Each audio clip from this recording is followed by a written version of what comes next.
नमस्कार दोस्तों, जी के भाई योगी चैनल में आपका फिर से स्वागत है। और आज हम करने जा रहे हैं हरियाणा के ज़िलेवार जीके में एक और ज़िले जो है भिवानी ज़िला, इसके बारे में आज हम पढ़ेंगे। तो शुरू करते हैं। हरियाणा का जो भिवानी ज़िला है उसकी जो स्थापना या उसका अस्तित्व कब आया, ये 22 दिसंबर 1972 को अस्तित्व में आया था। अब इसकी भौगोलिक स्थिति के बारे में अगर हम बात करते हैं तो इसकी भौगोलिक स्थिति क्या है। इसकी भौगोलिक स्थिति 28.78 डिग्री उत्तरी अक्षांश से 76.13 डिग्री पूर्वी देशांतर तक है। ये इसकी भौगोलिक स्थिति है ग्लोब मानचित्र के अनुसार। इसके बाद हम लेकर चलते हैं कि समुद्र तल से इसकी ऊंचाई कितनी है। तो समुद्र तल से इसकी ऊंचाई को लेकर चलेंगे तो यह है 225 मीटर। अब क्षेत्रफल की बात अगर करते हैं तो इसका यानी कि भिवानी का क्षेत्रफल कितना है, 3432 वर्ग किलोमीटर। अब देखते हैं कि ये जो भिवानी ज़िला है इसकी दूरी कहाँ से कितने कितने किलोमीटर पड़ती है। अब पहले लेके चलते हैं हम जो हरियाणा राज्य है उसकी राजधानी चंडीगढ़ जो है, चंडीगढ़ से इसकी जो दूरी पड़ती है 285 किलोमीटर पड़ती है। और देश की राजधानी अगर दिल्ली से लेके चलें तो दिल्ली से इसकी दूरी कितनी पड़ेगी, 124 किलोमीटर। अब बात करते हैं कि भिवानी ज़िले में लिंगानुपात कितना है। तो यह लिंगानुपात है 884 महिलाएं प्रति 1000 पुरुष। और इसी के साथ ही यहाँ साक्षरता दर कितनी है, 69%। अब आते हैं भिवानी ज़िले के बारे में। जैसा हम जानते हैं कि भिवानी ज़िला जो है एक लोकसभा सीट भी है और विधानसभा क्षेत्र भी है। तो लोकसभा सीट है तो यहाँ से सांसद चुने गए। सांसद कौन है, धर्मवीर भोलाराम। तथा विधानसभा सीट होने के कारण एमएलए जिन्हें हम विधायक भी कहते हैं, तो विधायक यहाँ से कौन है, घनश्याम सराफ। ये जो है यहाँ से विधायक है। आप जानते हैं भिवानी की हिस्ट्री के बारे में। भिवानी जो ज़िला है इसका नाम भिवानी कैसे पड़ा, तो उसके बारे में पढ़ते हैं तो हमें पता चलता है कि भिवानी का नाम जो पड़ा है वो भानी से लिया गया। और ये इसका विकृत रूप है कि जो भानी से बहनी, बहनी से फिर भिवानी, इस तरह से चेंज हो गया। तो भानी कौन थे, राजपूत राजा जो थे नीम सिंह, उनकी पत्नी का नाम था भानी देवी। तो उनके नाम पे इनका नाम रख दिया भानी। तो तभी से इसको भानी कहा जाने लगा। और भानी से ये परिवर्तित होते होते अब भ्रंश यानी कि एक बिगड़ा हुआ रूप जो इसका बहनी हो गया, जो लोकल बोल चाल में यूज होता था। उसके बाद इसको बदल करके भिवानी कर दिया गया। इसके अलावा एक और बात है जिसके करके भिवानी नाम जो था ज़िले का रखा गया, तो वह यह था कि शहर का नाम भवानी देवी के नाम पे भवानी रखा गया था। और जो भवानी कौन है, वो हैं भगवान शिव की पत्नी। तो इनके नाम पे भवानी रख दिया और ये धीरे धीरे भवानी से भिवानी हो गया। अब भिवानी के निर्माण के बारे में कोई बात करते हैं तो भिवानी का जो निर्माण हुआ था तो उसमें कुछ खास बातें हैं। खास बातें क्या हैं कि प्राचीन समय में यहाँ 12 दरवाजे हुआ करते थे, या 12 गेट भी कह देते हैं जिसको। तो अब तो वो नष्ट हो चुके हैं, लेकिन कुछ अवशेष हैं उनके। अवशेष क्या क्या हैं, जैसे कि उत्तर पश्चिम में बापोरा गेट है, पूर्व में रोहतक गेट, दक्षिण पूर्व में दादरी गेट पड़ जाता है। तो ऐसे ये जो है ना गेट हैं, तो ये उस समय के जो 12 गेट थे उनमें से बचे हुए कुछ गेटों के अवशेष मात्र हैं। तो हम इनके बारे में जानते हैं। अब आगे पढ़ते हैं कि भिवानी में और क्या कुछ है। तो भिवानी में एक मशहूर राजपूत हुआ करते थे, वो थे टोडर सिंह। टोडर सिंह की समाधि कहाँ है, बिछुआ झील के पास है।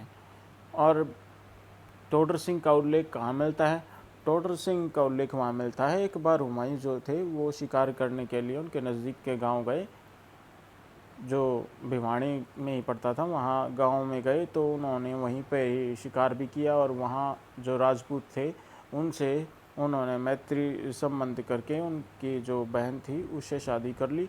तो शादी के करीब, मतलब शादी के नज़दीक ही, तो जो वहाँ के राजपूत थे उन्होंने टोडर सिंह के इलाके पर आक्रमण कर दिया। और किसके साथ किया, हुमायूं की सेना के साथ मिलकर उस पर टोडर सिंह के जो क्षेत्र था जो उनका, उस पर हमला कर दिया। तो बाकी जो राजपूत थे और टोडर सिंह राजपूत थे उन्होंने इनके खिलाफ, किसके खिलाफ, हुमायूं के खिलाफ संयुक्त मोर्चा खोल दिया। और जिसका परिणाम क्या हुआ, जो राजपूत टोडर सिंह हैं तो वो उनको मतलब कि हुमायूं द्वारा मार दिया गया। और इस लड़ाई में उनकी मृत्यु हुई, तो वहीं पे बिछवा झील के नज़दीक उनकी समाधि बना दी गई है। और भिवानी किस लिए प्रसिद्ध है? भिवानी में क्या है, सिंधु घाटी से संबंधित जो सभ्यता से संबंधित अवशेष पाए गए हैं, वो कहाँ पाए गए हैं? तोशाम जो है ना, तोशाम की खानक पहाड़ियाँ हैं, तोशाम की पहाड़ियाँ जो हैं उनमें खानक हैं, उनको खानक भी कहा जाता है, खानक नाम से मशहूर हैं। तो उनमें खुदाई जब हुई थी 1968 से 73 और 80 से 86 के बीच जो हुई थी, तो मित्ताथल भी एक जगह है, यहाँ भी खुदाई वगैरह हुई। तो उन पहाड़ियों को अगर पहाड़ियों को जब खोदा गया तो उनकी तलहटी में तो हमें सिंधु घाटी सभ्यता के अवशेष प्राप्त हुए। भिवानी के मित्ताथल से पूर्व हड़प्पा सभ्यता जो थी उसके साक्ष्य प्राप्त हुए। और भिवानी शहर से 10 किलोमीटर आगे चल के क्या पड़ता है? नौरंगाबाद गांव। नौरंगाबाद से भी हड़प्पा और पूर्व हड़प्पा के हमें अवशेष प्राप्त हुए हैं। इसके अलावा भिवानी ज़िले का जिक्र कहाँ मिलता है? भिवानी का जिक्र मिलता है आईने अकबरी। आईने अकबरी जो है उसमें भिवानी ज़िले का हमें जिक्र मिलता है, जिसमें बताया गया कि मुगल काल में यह एक प्रसिद्ध व्यावसायिक केंद्र था, यानी कि व्यापारिक केंद्र के रूप में पहले से उभरा हुआ था मुगल काल के दौरान। फिर जैसे जैसे समय बदला तो 1803 में ब्रिटिश राज में शामिल कर लिया गया इसको।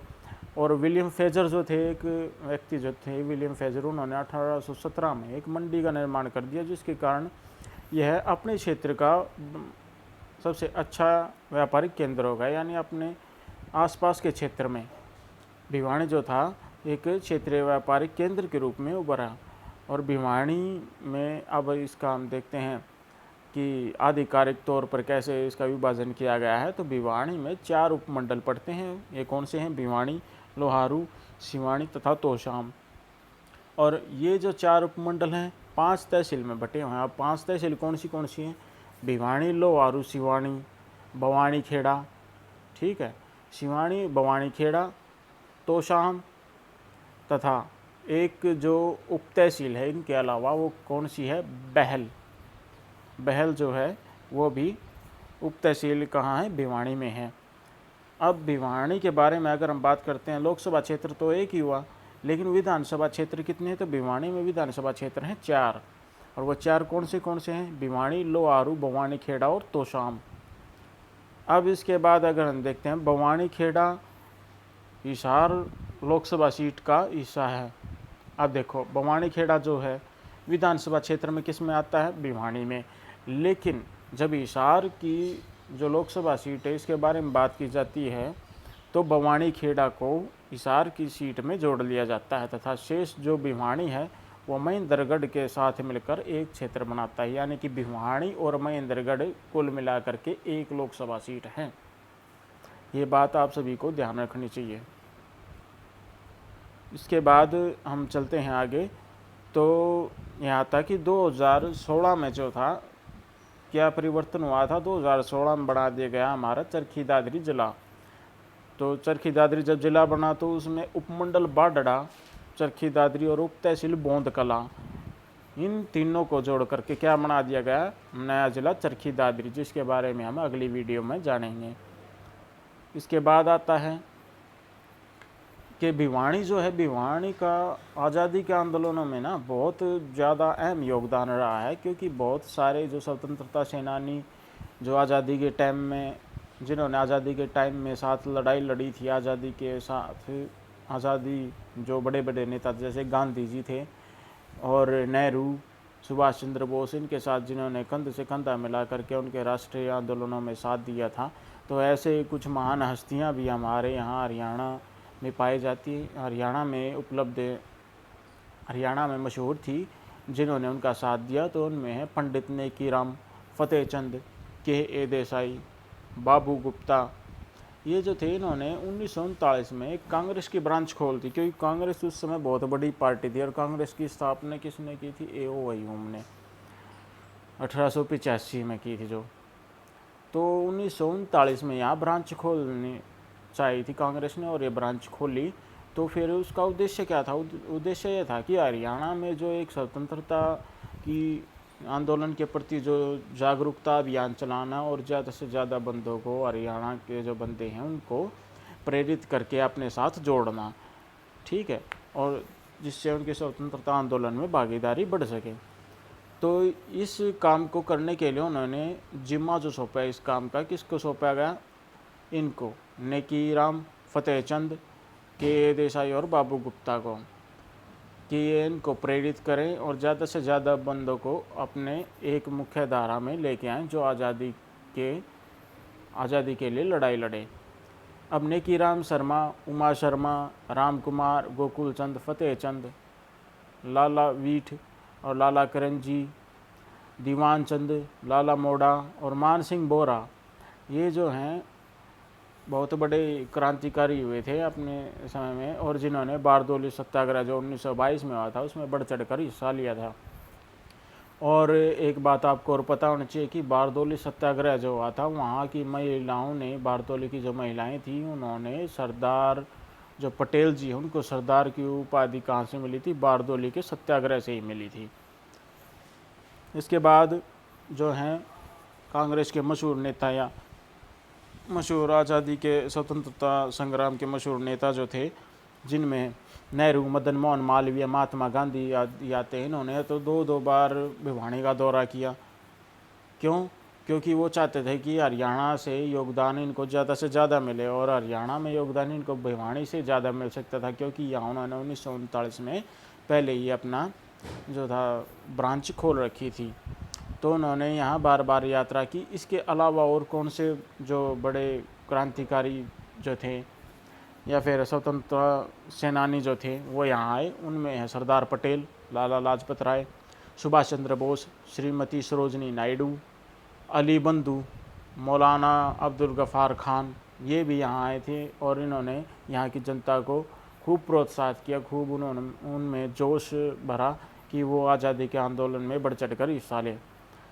अब हम आते हैं कि यहाँ जो शिक्षा है, शिक्षा के बारे में जानते हैं। तो चौधरी बंसीलाल विश्वविद्यालय जो है यहाँ पर सबसे खास है, और ये एक अकेला विश्वविद्यालय है यहाँ पर। और जो इसकी स्थापना हुई थी 2014 में हुई थी, और ये भिवानी में ही सिटी में स्थित है। इसके बाद आता है, आप सभी ने सुना होगा, हरियाणा शिक्षा बोर्ड या फिर board of school education Haryana, जिसको BSEH भी कहते हैं। तो ये कहाँ है? भिवानी में। इसके अलावा भिवानी में क्या है? अगर शिक्षण संस्थान देखें तो 4 तो डिग्री कॉलेज हैं। इसके अलावा 3 कॉलेज ऑफ एजुकेशन, यानी कि जिनमें BEd वगैरह कराई जाती है, या एजुकेशन के रिगार्डिंग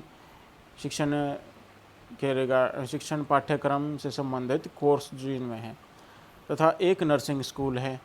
इसके अलावा अब क्या खास बात है, अगर बिज़नेस के बारे में देखें तो टेक्सटाइल के लिए क्या मशहूर है? भिवानी अपना टेक्सटाइल के लिए मशहूर है। और देश का पुराना और बड़ा टेक्सटाइल रिसर्च इंस्टीट्यूट कहाँ है? ये अपने भिवानी में है, और इसका नाम क्या है? The technical institute of textile and science, ये जो इसका नाम है। और इसकी स्थापना किसके द्वारा की गई थी? बिरला ग्रुप द्वारा की गई थी। और कब की गई थी? ये 1943 में की गई थी, 1943 में। अभी इसके बाद आगे चलते हैं तो भिवानी का और कहाँ योगदान है? भिवानी को एक नाम और कहा जाता है, मिनी क्यूबा के नाम से जाना जाता है, कि देश का मिनी क्यूबा भाई भिवानी। क्यों? वो इसलिए क्योंकि ज़्यादातर बॉक्सर जो है ना, वो कहाँ से हैं? भिवानी से हैं।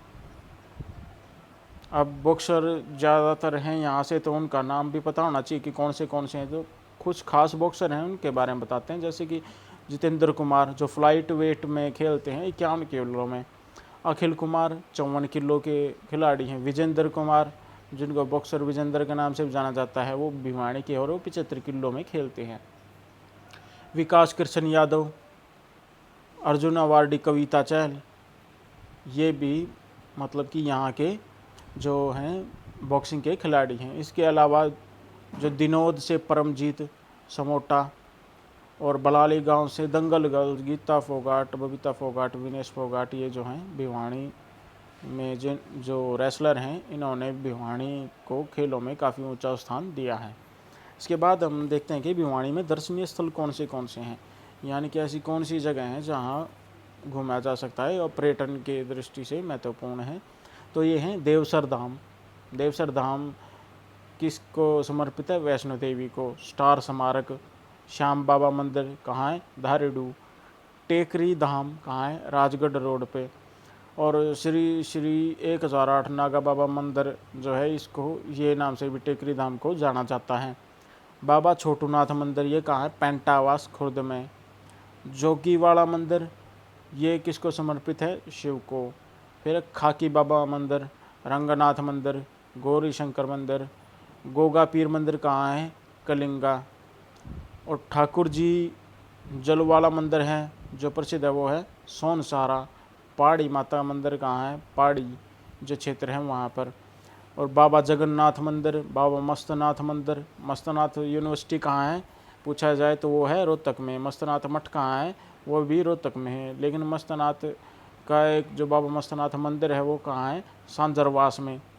सांजरवास कहाँ है? भिवानी में। इसके अलावा विश्वकर्मा मंदिर ये भी कलिंगा में है, भिवानी में है। अब हम चलते हैं, एक नज़र डालते हैं कि भिवानी की मशहूर हस्तियाँ कौन सी हैं जिन्होंने भिवानी का नाम ऊंचा रखा है पीछे इतिहास में भी और आज के समय में यानी वर्तमान में भी। तो ऐसी कुछ हस्तियाँ जैसे पंडित नेकी शर्मा, जिनको हरियाणा केसरी नाम से भी जाना जाता है। फिर BD गुप्ता यानी बनारसी दास गुप्ता जो पूर्व मुख्यमंत्री रह चुके हैं।